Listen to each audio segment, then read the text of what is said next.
Mari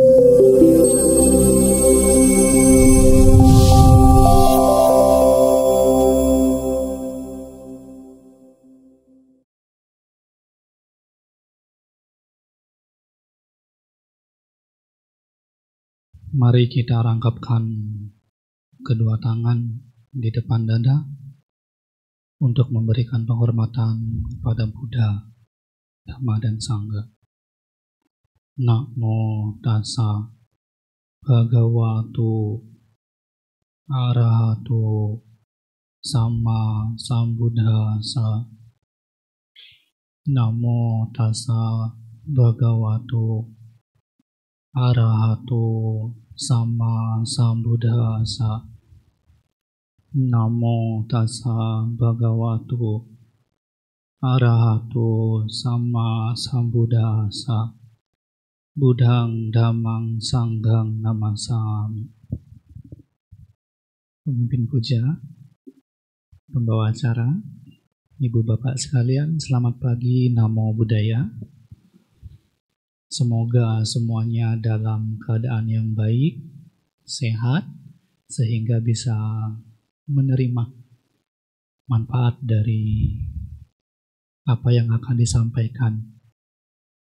Karena kesempatan semacam ini sangat sulit bisa meluangkan waktu. Jangankan meluangkan waktu, kita sering mendengar dari para bante bahwa untuk jadi manusia saja sulit. Tolak ukurnya apa? Yang benar tolak ukur apa tolak ukur? Hah? Yang setuju tolak ukur? Yang setuju tolak ukur? Yang diam? Yang baku itu tolak ukur. Tahu tolak?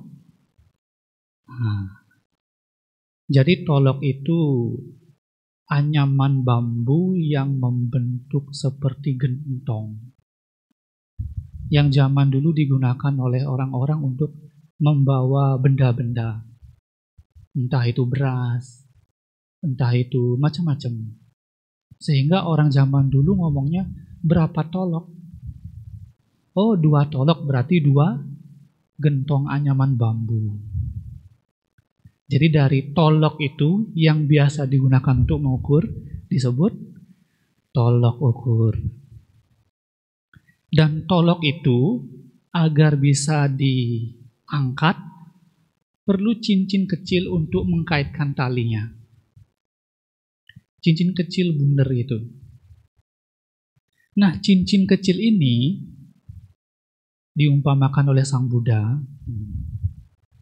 Kalau cincin kecil ini yang biasa digunakan untuk mengangkat tolok itu dilempar ke samudra raya, kambang apa tenggelam? Mengambang karena bahannya dari kayu, ngambang. Jadi dibawa ke sana kemari ya, tolok yang sekecil itu, ring tolok yang sekecil itu ngambang ke sana kemari, dikatakan ada penyu. Saking introvertnya, muncul cuma 100 tahun sekali. Sudah introvert, buta pula penyu ini. Nah, kata Sang Buddha, kalau sampai kepala penyunya pas masuk ke dalam lingkaran tolok itu lebih mudah daripada kita lahir sebagai manusia. Samudra itu luas sekali. Jadi saking sulitnya lahir sebagai manusia lebih sulit dari kura-kura buta yang introvert tadi. Tetapi ada lanjutannya. Lebih sulit lagi jadi manusia yang betul-betul layak disebut sebagai manusia. Karena banyak casingnya sih manusia. Tapi hatinya bukan manusia.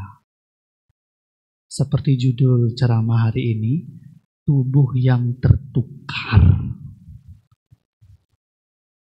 Karena tanpa sadar, memang tubuh kita ini manusia sekarang, tapi batinnya bukan lagi manusia.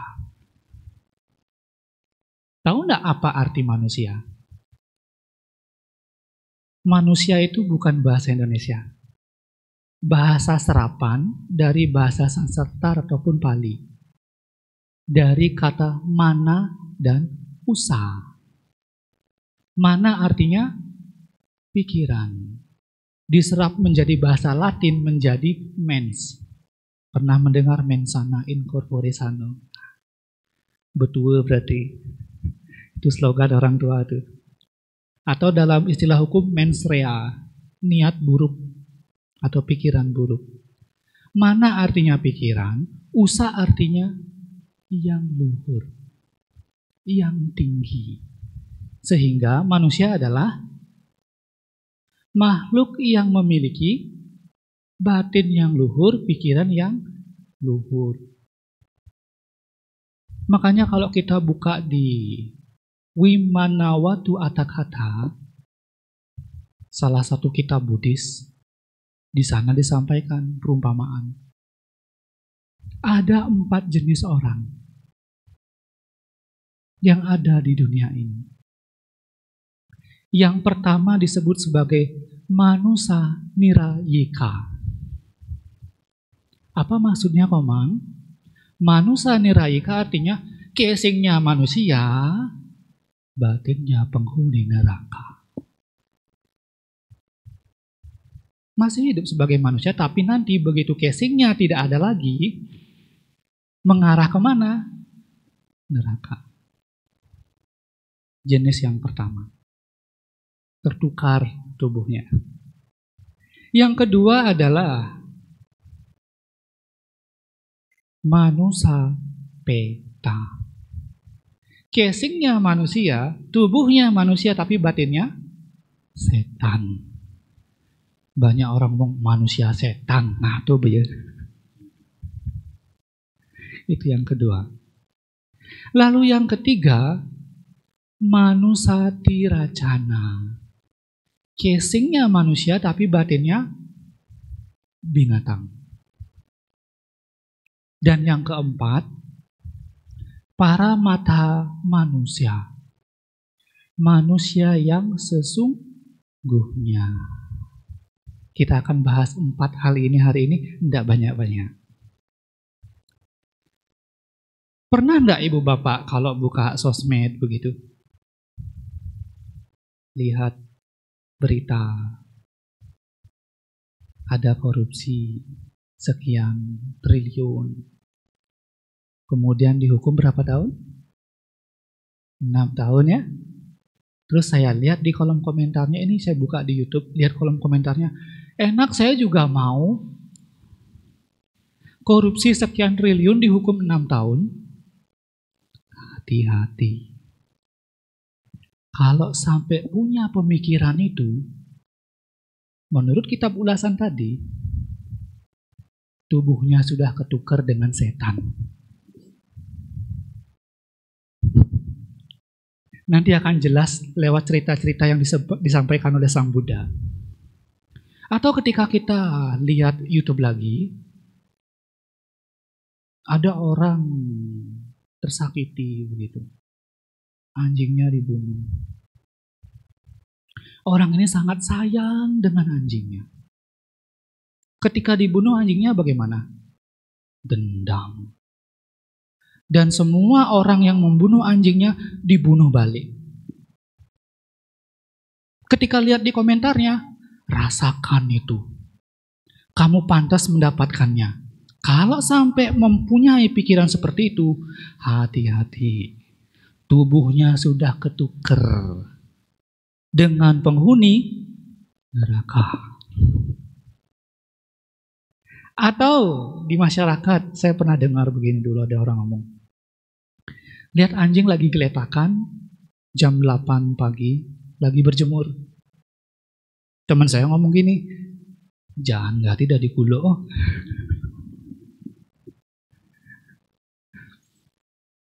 Sing ngenoang utang, sing perlu megai, Pas makan ada makanan.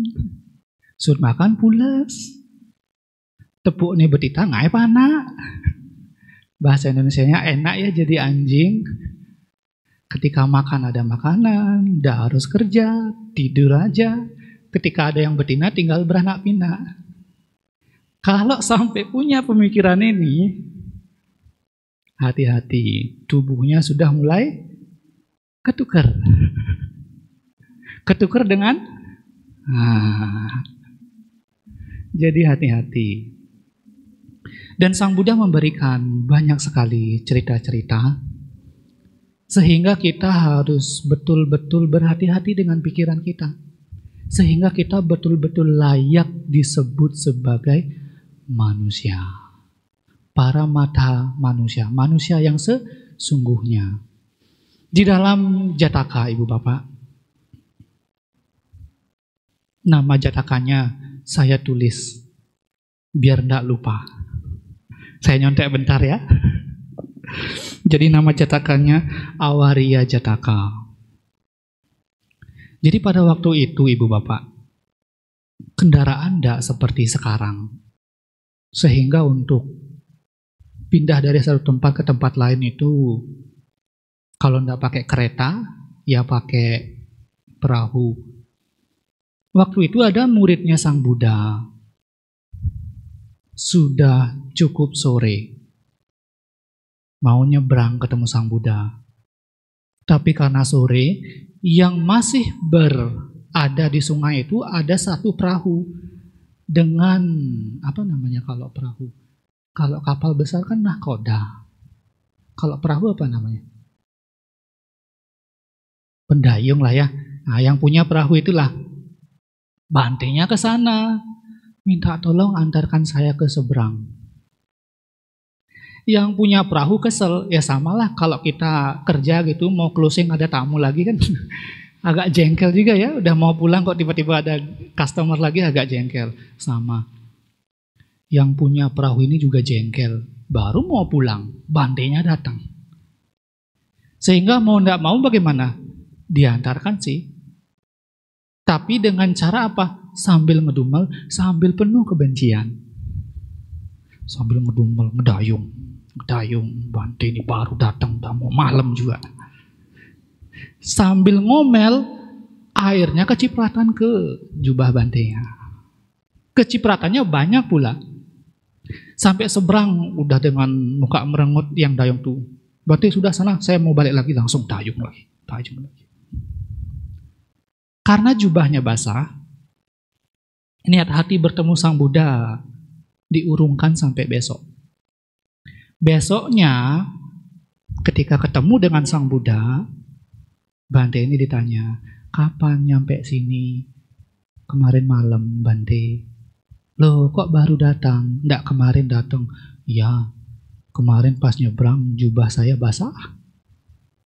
Yang ngedayung juga ngedumel terus ngomel-ngomel. Sang Buddha melihat kejadian itu dengan mata batinnya tahu.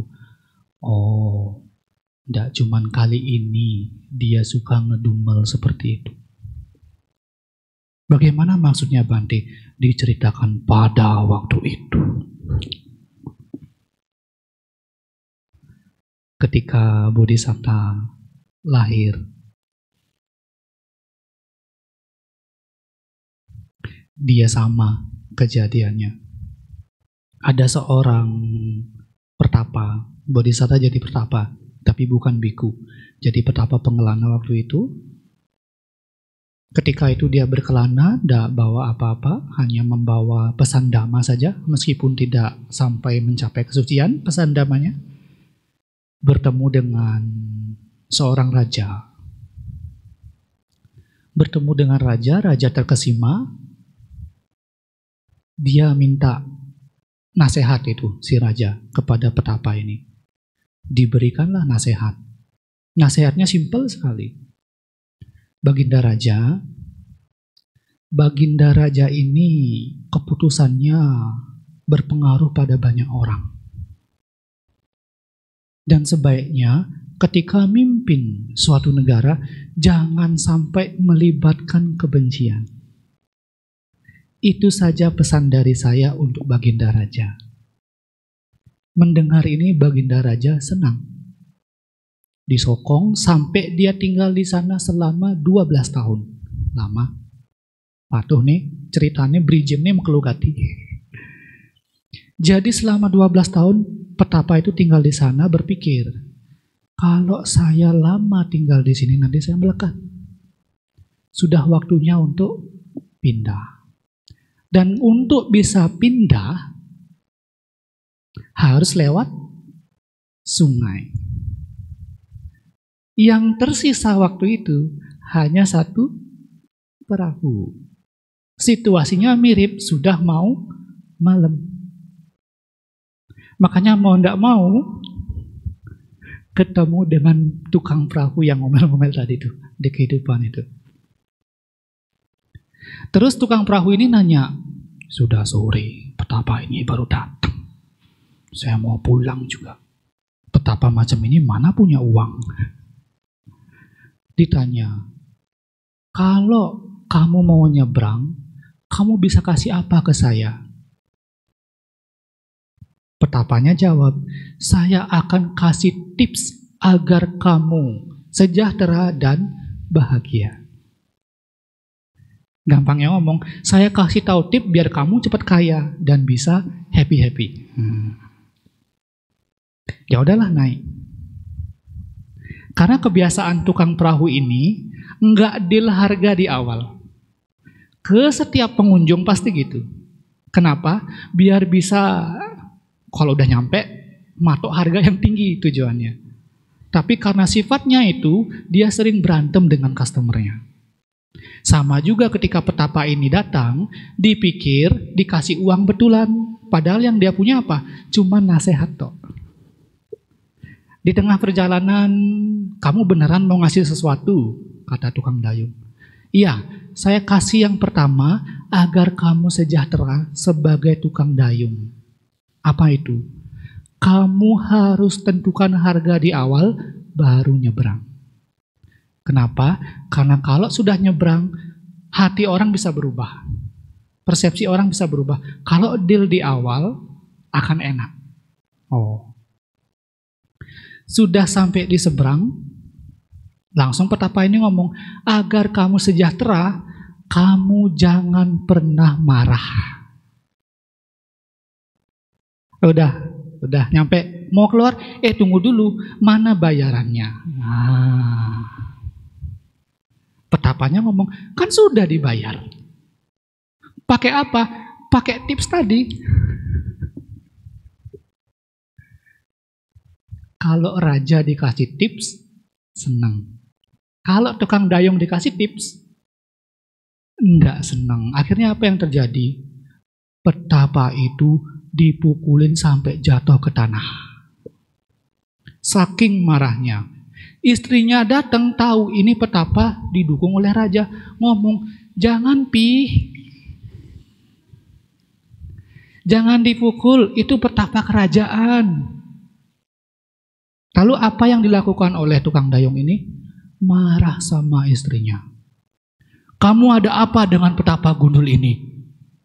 Kok seperti akrab begitu? Cembokur dia. Tahu cembokur? Cemburu. Lalu tukang dayung yang sudah emosi ini langsung turun, maaf ya, ini memang begitu di pustaka suci ditulis, mukul perut istrinya. Istrinya lagi hamil. Sampai istrinya keguguran. Warga yang lihat langsung menghakimi dia. Pembunuh bertangan kejam, langsung dibunuh. Kemudian meninggal, kira-kira lahir di alam mana? Kalau dia meninggal dengan kebencian seperti itu?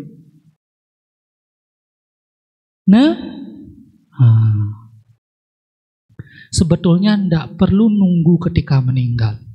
Ketika muncul kemarahan, dia sudah menukarkan tubuhnya dengan penghuni neraka.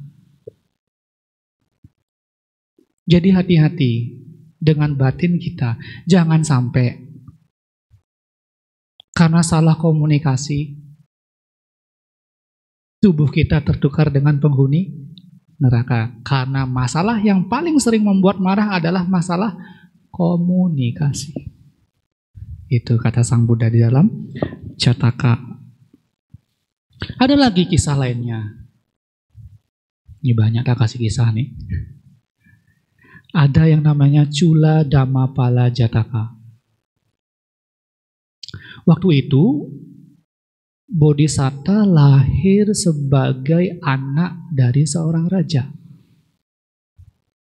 Masih kecil. Masih umur 7 tahun Bodhisatta tuh. Tapi meskipun umur 7 tahun, masih sangat disayang oleh ibunya.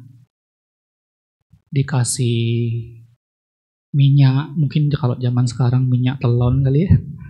Sehingga baunya semerbak. Namanya kasih sayang seorang ibu kepada anaknya, dipanggil raja, ibunya tidak noleh. Karena diperlakukan demikian, rajanya cemburu juga. Baru umur 7 tahun, sudah berani membuat saya terabaikan. Orang ini harus dilenyapkan. Ada loh bapak yang seperti itu. Sehingga Algojo kerajaan disuruh manggil permaisuri, istrinya atau ibu dari bayi ini. Dipanggil, disuruh ngambil bayi tersebut. Algojo-nya tanya, Baginda Raja, apa yang harus saya lakukan terhadap bayi ini? Karena yang bau minyak adalah tangannya, potong tangannya. Beneran nggak dipotong? Beneran. Tangannya dipotong, Bodhisatta diam saja. Dilihat kakinya masih utuh, potong kakinya. Dilihat masih ada tuh, ini kejam sekali ya. Di pustaka suci begitu sih. Masih ada perutnya, tusuk perutnya, coba. Dan ketika melakukan ini dengan penuh kebencian, Baginda Raja ini sudah menukar tubuhnya dengan penghuni neraka. Dan begitu ditusuk perut Bodhisatta, bumi langsung terbuka. Baginda Raja langsung masuk ke alam neraka awici. Jadi poin penting yang bisa kita simak dari 2 cerita ini saja. Sebetulnya ada 3. Yang ketiga ini lebih serem lagi. Jadi saya tidak usah sampaikan. Poin pentingnya adalah jangan sampai, mumpung kita casingnya dah manusia nih, jangan sampai batinnya berubah menjadi penghuni neraka. Itu namanya manusa nirayika, jenis yang pertama. Lalu jenis yang kedua, Sang Buddha memberikan banyak sekali contoh. Jenis yang kedua masih ingat? Manusa peta. Kalau mau lihat cerita manusia peta, itu ada banyak di peta waktu. Yang pertama, orang menjadi manusia neraka karena apa? Kebenciannya. Kalau orang bisa menjadi manusia peta karena apa kira-kira? Keserakahannya, kemelekatannya. Pada suatu hari, Bante Moggallana sedang jalan-jalan di tengah hutan. Ketika jalan-jalan di tengah hutan, ada suara tangisan. Yang nangis bukan sendiri lagi, banyak sekali. Kalau ibu bapak ke hutan, dengar tangisan, di sana apa lari? Bante Moggallana beda. Dia tetap jalan. Dari mana suara tangisan itu ya? Ternyata muncullah sosok. Tubuhnya kurus. Rambutnya kebakar. Kebakar oleh apa? Padi, sekam itu loh. Kebakar oleh sekam.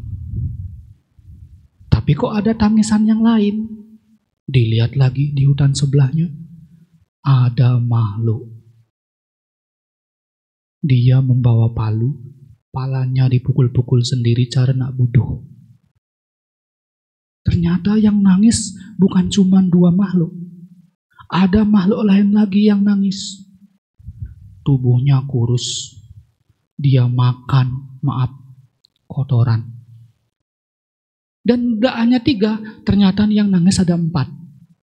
Sosok yang terakhir, dia nangis-nangis sambil garuk-garuk tubuhnya.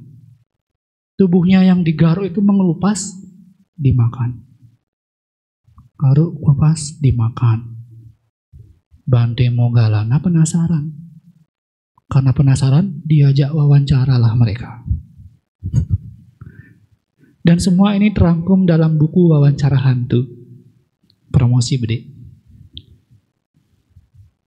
Kenapa kok bisa mereka lahir sebagai peta seperti itu? Ternyata dulu 4 makhluk ini satu keluarga. Punya bisnis jual beras, jual barang-barang toko kelontong begitulah. Ketika jual beras, kepala keluarga ini timbangannya nggak adil. Selain timbangannya nggak adil, dacinnya mungkin sing cocok. Jadi harusnya beratnya berapa, jadinya berapa. Berasnya juga dioplos. Dengan beras yang jelek, dengan sekam, dengan tanah. Sehingga karena jualannya tidak jujur seperti ini, dan ini menjadi kebiasaan jualan tidak jujur, ketika meninggal saking serakahnya, karena dia saking serakahnya mau banyak untung tapi harus menipu, dia lahir sebagai setan, rambutnya kebakar sekam. Mare curang bedek montu dogen begitu, apalagi korupsi triliunan.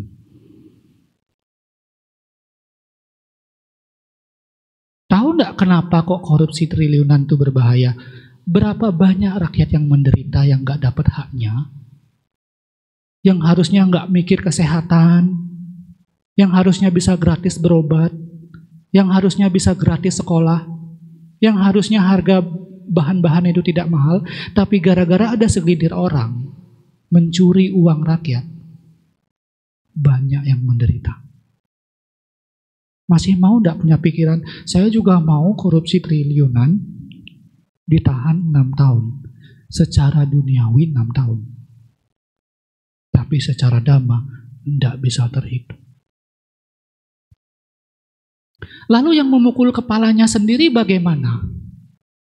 Dulu, dia itu adalah anak dari pedagang itu. Dia sering kesel dengan bapaknya dan juga ibunya, sehingga suatu saat saking marahnya, dia pukul orang tuanya. Karena apa? Mau beli apa nggak dikasih. Kalau anak zaman sekarang nendang pintu pun nggak dapat tuh. Nendang pintu nggak dapat kalau zaman sekarang, dia mukul orang tuanya. Karena dia menyakiti orang tuanya, lahir jadi setan, mukulin kepalanya sendiri. Terus yang makan dagingnya sendiri itu kenapa? Karena dulu dia itu istri dari yang punya toko ini. Waktu itu ada pengemis datang, minta-minta. Saking kikirnya istrinya ini ngomongnya sembarangan. Aduh maaf, saya lagi nggak punya apa-apa. Nggak bohong saya. Berani saya kalau saya bohong, nanti kehidupan ke depan saya makan daging saya sendiri deh. Karena dia berkata demikian, begitu lahir jadi setan. Lalu yang makan kotoran gimana? Tadi kebalik. Yang makan kotoran begitu. Saya akan makan kotoran deh seumur hidup. Gitu. Lalu yang makan daging gimana? Karena dia jadi menantu di rumah itu, sering nyuri daging. Masak nih, dagingnya banyak tuh. Dia ngambil, taruh di bawah nasi. Yang ada di rumah, Tadi perasaan masak banyak deh. Kok dagingnya malah nggak ada? Kok sedikit sekali? Orang ini ngomong, ya saya nggak ada ngambil. Kalau saya ngambil daging itu, biarlah kehidupan ke depan saya makan daging saya sendiri. Hati-hati ketika ngomong ya, hati-hati. Karena serakahnya itu 4 makhluk tadi jadi peta. Memang agak serem ya. Cerita lain lebih serem lagi. Cerita terakhir dari manusia peta ya. Jadi pada waktu itu ada Bante yang secara tampak fisik sangat bagus pelatihannya. Sehingga banyak umat ingin menyokong Bante ini. Nama jatakannya, nama Petawatunya adalah Gutta Kadaka Petawatu. Kalau yang tadi namanya Busa Petawatu, nanti bisa dicari sendiri lengkapnya. Jadi suatu ketika Bante Moggallana lagi. Nah, kalau udah setan-setan gini, Bante Moggallana banyak cerita dia, karena dia bisa lihat. Pergi ke satu wihara, wiharanya megah sekali. Namanya perjalanan jauh, begitu nyampe tempat tertentu, apa yang pertama dicari? Toilet. Bante Moggallana kebelet. Pergilah ke kamar mandi. Bukan kamar mandi yang di sini ya, kamar mandi yang di wihara sana. Sampai kamar mandi, mau buka kakus, ada kepala. Nah tuh nggak enaknya jadi indigo tuh begitu tuh. Kalau nggak indigo kan tinggal udahlah buka kloset, udah buang yang harus dibuang. Tapi Bante Moggallana baru lihat kakus, ada kepala nyembul. Kamu kenapa di sini? Tapi di bawahnya ada yang berisik lagi. Oh ternyata ada 2 kepala di kakus. Ditanya-tanya. Kamu kenapa ada di sini? Bante, dulu saya umat yang menyokong wihara ini. Kok bisa tragis seperti ini nasibnya? Iya, dulu saya ada kenal satu Bante. Kelihatannya dari luar sih bagus prakteknya. Sehingga kami punya keyakinan, apapun yang dibutuhkan wihara saya dana. Karena wiharanya sudah megah, banyak biku berdatangan. Tapi karena banyak biku berdatangan, Bante yang kami senangi itu mulai berubah tabiatnya. Mulai tidak rela ada biku tamu berkunjung. Sehingga Bante tersebut mulai menyebar fitnah. Kasih tahu Bante A yang datang, aslinya tuh dia begini. Bante B yang datang, aslinya tuh dia begitu. Setiap Bante yang datang, kami diberikan berita seperti itu. Sehingga kami mau tidak mau mengusir Bante-Bante yang datang. Belakangan ketahuan itu hanya fitnah.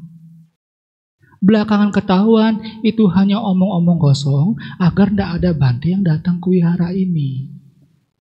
Karena rasa penyesalan itu, saya lahir sebagai penghuni kakus ini. Lalu kemana Bante yang jahat itu? Ada di bawah saya. Jadi kalau Bante buang kotoran, saya bisa makan. Kalau saya makan, saya buang kotoran, itu yang dia makan. Jadi begitu ada ketamakan, begitu ada keserakahan, terlepas dia umat yang rajin dana. Ini konteksnya di Petawatu itu ya. Bukan menjelek-jelekan umat yang dana, bukan. Jangan sampai terbawa hasutan yang mengarah pada alam derita. Itu manusia petu. Casingnya manusia tetapi batinnya setan. Karena melekat, karena serakah. Yang kedua. Yang ketiga apa? Manusia tiracano. Kalau ibu bapak pernah berpikir begini, Yang seperti tadi itu. Aduh, yang penting saya bisa makan, saya bisa tidur, saya bisa berkembang biak, udah deh. Tanpa mau menambah kebijaksanaan, tanpa mau punya welas asih pada sesama, yang penting diri saya aman, SDM, selamatkan diri masing-masing, hati-hati. Karena itu akan menjadi habit kita. Dan habit itu yang menentukan habitat. Dari habit jadi habitat.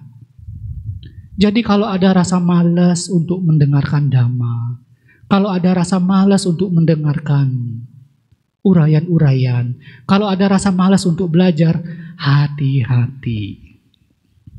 Nanti tubuh kita tertukar lagi dengan si doki. Yang terakhir, Ibu Bapak, karena sudah waktu, para matato manusu, manusia yang sesungguhnya. Apa toh syaratnya agar bisa menjadi manusia sesungguhnya? Dikasih beberapa list banyak sekali. Yang pertama, di dalam pustaka suci dikatakan, yang penting Ibu Bapak tahu karma dan wipaka. Mengakui ada hukum sebab akibat. Kebahagiaan seseorang karena apa? Niat yang baik. Penderitaan seseorang karena apa? Niat yang buruk. Memahami ini saja sudah membuka gerbang bagi kita untuk menjadi manusia yang sesungguhnya. Kenapa? Hati-hati tidak ketika berucap. Hati-hati. Hati-hati tidak ketika bertindak. Hati-hati. Hati-hati tidak ketika berpikir. Hati-hati. Itu syarat pertama seseorang menjadi manusia yang sesungguhnya. Tahu karma dan wipaka. Yang kedua, agar menjadi manusia yang sesungguhnya harus punya hiri dan otapa.